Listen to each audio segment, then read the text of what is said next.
Goed, we beginnen dus met het filteren van regenwater. Dat kan dus met allerlei soorten Trident regenwaterfilters. Dat kan een ondergronds filter zijn, zoals in deze situatie.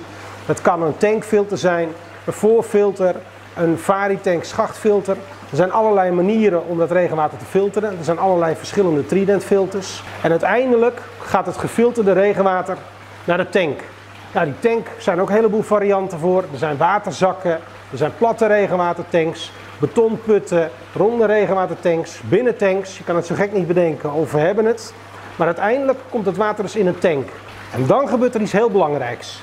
We hebben namelijk de inhoud van die regenwatertank. En als we daar het water in laten kletteren, zoals we dat hier doen, dan krijgen we opwerveling van vuil. Je ziet het hier ook wel, je hebt allerlei zwevende vuildeeltjes. En je kunt je voorstellen, als die tank dieper wordt, dan laten we dat water van een nog hogere hoogte in die tank kletteren. Dus dat we nog meer opwerveling hebben.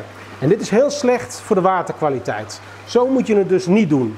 Je moet het anders doen, dat wil zeggen met een rustige toevoer en een drijvende aanzuiging. Ik zal nu laten zien wat er gebeurt als je het op die manier gaat doen. Oké, we hebben nu de rustige toevoer ingebouwd en je ziet gelijk wat er gebeurt. Allereerst, je hoort het al, dat water klettert niet meer van een grote hoogte die tank in, maar het water stroomt naar beneden, naar de bodem, waar de rustige toevoer staat.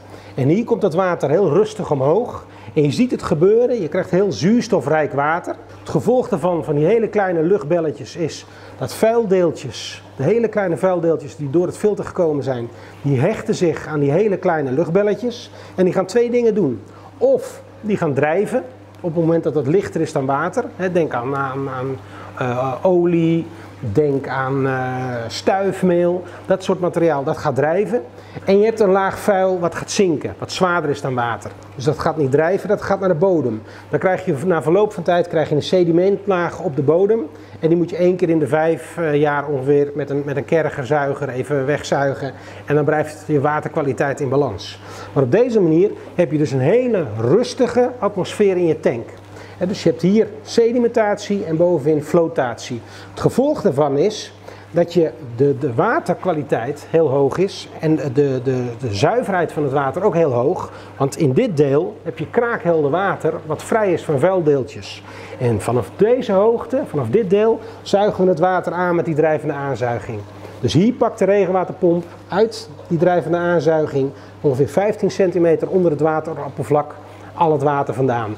En hier is de waterkwaliteit perfect. Perfect voor wasmachine, tuin en toiletspoeling.